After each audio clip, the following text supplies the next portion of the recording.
Well, we made it. Here's Drottningholm Palace.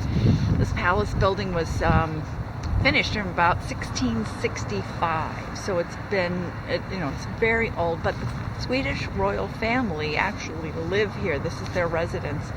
Originally, it was the summer palace, and they would come out on the boat just like we did on the boat, and so spend their summers out here. So it was a place of activity, and obviously still is. It's a UNESCO site, so they have preserved it well and welcome visitors in the sections of it, which we're going to tour today. And it has, I forget the number, but it's over 200 rooms. And it turns out it has one room more than Buckingham Palace. So I suppose if you're keeping up with the Royal Joneses, this one trumps Buckingham Palace. Let's go.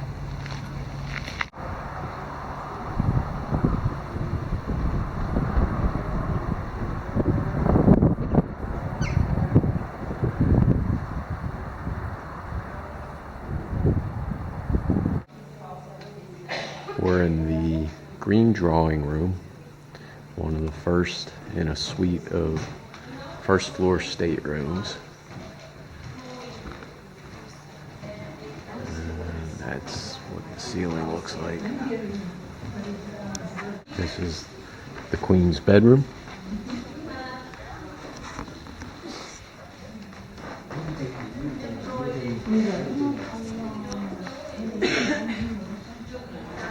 This is where notable guests would be received by the Queen. The Queen had separate chambers from the King at that time.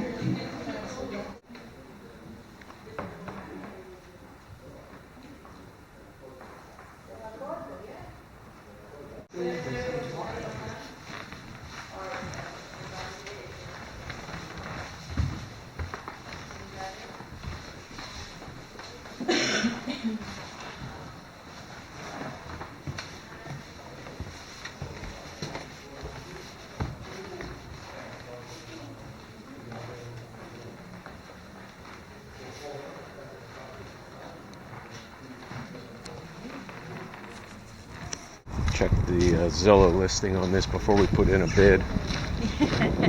Maybe a little out of our budget. I would think so. And this is the backyard of the palace. As you can see, they got plenty of places to put an above ground swimming pool if they choose to put one in. We're heading back to the Chinese Pavilion, which was created for amusement of one of the queens. And from what I understand, nobody actually ever lived in the pavilion. It was strictly for leisure. So they say that this palace is somewhat patterned after Versailles, or influenced by that. And I can see that, especially this long alleyway and the gardens and the different pavilions. But I like this better because it's not so fussy with all the gilding, and you get the sense that important, powerful, influential people live here, but they weren't so over the top. They weren't so pretentious. Maybe they weren't as wealthy. I'm not sure, but.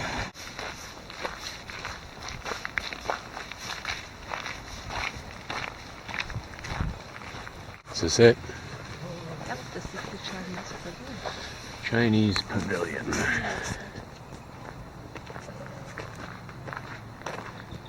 We're going to try to catch up with the tour. Let's see what we learn here. A little bit late.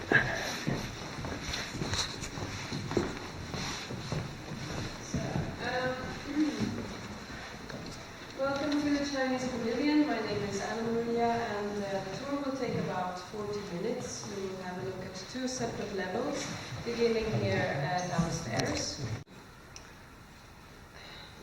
Sorry, could we continue with taking pictures before when we finish? Alright. This is an example of the artwork in the Chinese Pavilion. It's a combination of early classical, French Rococo, and some Chinese stylization. It's would be an example of the Chinese influence.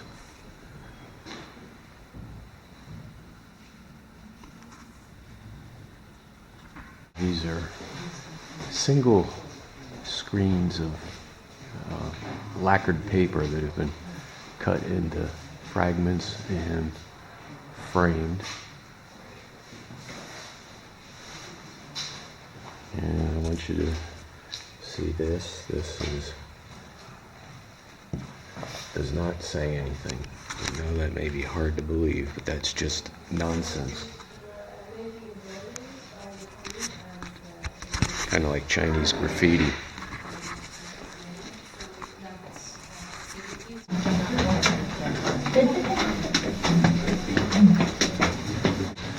This room was used for musical performances for part of its history, and the king used it in later years for his study.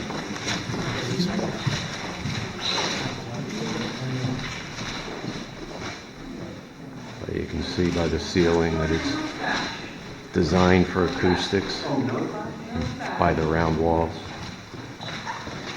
And we're going into the last room. Tour's over.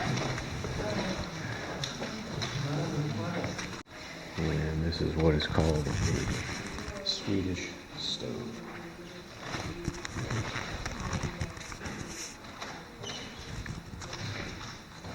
And we couldn't take the official tour. Hopefully the unofficial one worked out okay.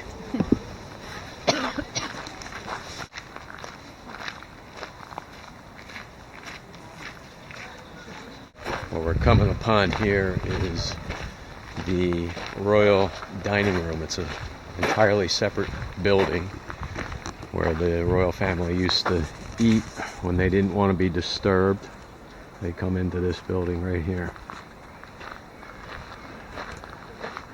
So this is the private dining area of the king and queen at the time, and the floor, hard to see under the table, was on pulleys so that it could be lowered to the lower level. The table would be set, that's where the servants were, and I guess the food put on it, as well as those shelves, sort of tower of shelves. It all goes down to the lower level. It all gets the food and the table setting gets put on. And then at the appropriate time when they sound the signal, they raise it all up. Took about 4 or 5 people with machinery in the basement to get that thing up there. And then they weren't disturbed by the servants or anyone else. And this here's where the silverware's kept? Yeah, that's where the silver. I wonder when she said silver, if it also meant the serving dishes and that kind of stuff. I don't know. Maybe the plates, but she said that's where the silver is.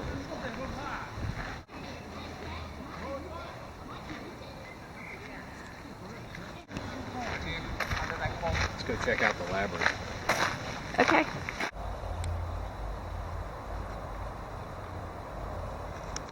At one time, this was all high hedges through here, so it's not that way anymore. They just have a field here that they let the grass grow a little tall, and then they mow it where the original labyrinth used to be.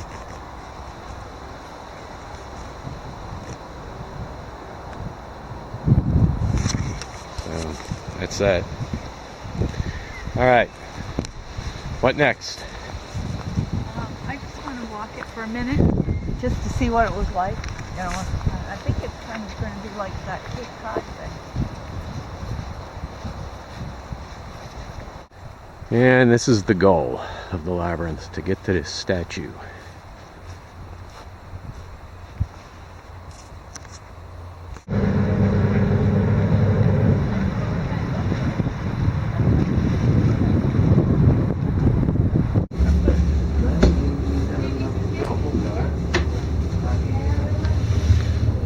Alright, up on the top deck. Anywhere. One last look at the palace.